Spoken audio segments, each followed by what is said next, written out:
महाभारत के अश्वत्थामा से कैसे मिले सम्राट पृथ्वीराज चौहान। क्या आपने सम्राट पृथ्वीराज चौहान की वीरता के किस्से सुने हैं? वही पृथ्वीराज चौहान जिन्होंने शब्दभेदी बाण चलाकर मोहम्मद गोरी को मौत के घाट उतार दिया था। कहते हैं इनकी मुलाकात महाभारत के अश्वत्थामा से भी हुई थी। वहीं अश्वत्थामा जिन्हें महाभारत काल में श्री कृष्ण ने समय के अंत तक धरती पर भटकते रहने का श्राप दिया था। पर सोचने वाली बात है कि आखिर अश्वत्थामा महाराज पृथ्वीराज से क्यों और कहाँ मिले। दरअसल महाराज पृथ्वीराज ने 1186 से 1196 के बीच मोहम्मद गोरी को कई बार युद्ध में हराया था, लेकिन 1192 में वो मोहम्मद गोरी से युद्ध हार गए थे, जिसके बाद वो जंगल में रहने लगे। वहाँ रहते हुए उन्हें एक शिव मंदिर दिखाई दिया। पृथ्वीराज रोज उस मंदिर में जाने लगे और सच्चे मन से शिव जी की पूजा करने लगे। कहते हैं एक बार जब महाराज पृथ्वीराज चौहान सुबह सुबह उस मंदिर में पूजा करने गए तो उन्होंने देखा कि उनसे पहले ही कोई मंदिर में पूजा कर चुका है, क्योंकि शिवलिंग पर फूल गुलाल आदि सब चढ़ा हुआ था। इधर उधर देखने पर उन्हें एक बूढ़ा व्यक्ति मिला, जिसके सिर पर बहुत गहरा घाव था। पृथ्वीराज चौहान जितने अच्छे योद्धा थे उतने ही कुशल वैद्य भी थे। उन्होंने जब उस आदमी का घाव देखा तो अपनी आयुर्वेदिक विद्या का इस्तेमाल करके उसकी चोट को ठीक करने की कोशिश करने लगे। पृथ्वीराज चौहान के हिसाब से घाव को 1 हफ्ते में ठीक हो जाना चाहिए था, लेकिन 1 हफ्ते बाद भी वो घाव वैसे का वैसा ही था। उसमें किसी तरह का कोई सुधार नहीं हुआ। ये देखकर महाराज पृथ्वीराज को बहुत ही आश्चर्य हुआ। इसके बाद जब उन्होंने उस बूढ़े व्यक्ति से पूछा कि क्या आप अश्वत्थामा हैं, तो उन्होंने अपना जवाब हाँ में दिया। उसका जवाब सुनकर महाराज चौहान चौंक गए। उन्हें अपनी आंखों पर भरोसा नहीं हुआ। तब अश्वत्थामा ने उनसे वरदान मांगने को कहा। कहते हैं अश्वत्थामा ने ही उन्हें शब्दभेदी बाण चलाने की विद्या सिखाई थी।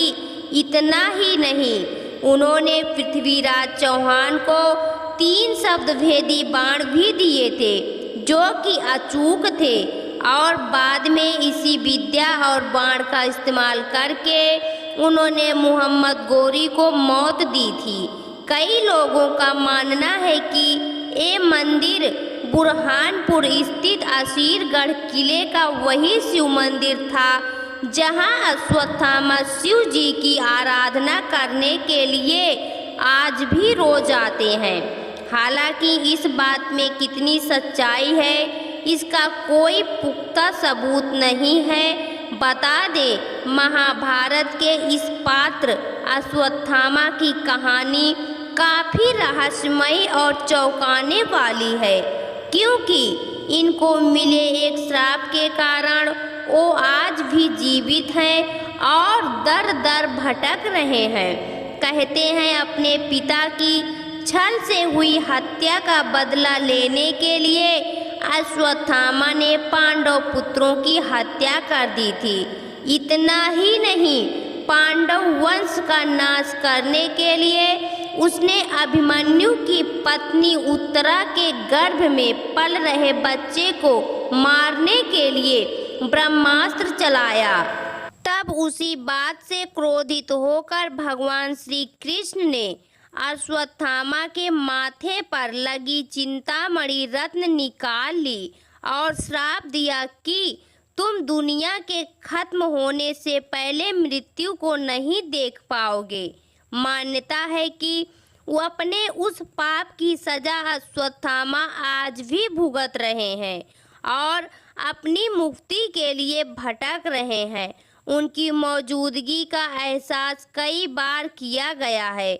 बता दें, मध्य प्रदेश के बुरहानपुर शहर से करीब 20 किलोमीटर दूर असीरगढ़ का किला है। यहाँ के स्थानीय लोगों का कहना है कि अश्वत्थामा आज भी इस किले में भगवान शिव की पूजा करने आते हैं। जिसने भी उनको देखा है वो या तो जिंदा नहीं बचा या फिर उसकी मानसिक स्थिति हमेशा के लिए खराब हो गई। यहाँ के बारे में ये भी कहा जाता है कि अश्वत्थामा पूजा करने से पहले किले के तालाब में स्नान भी करते हैं।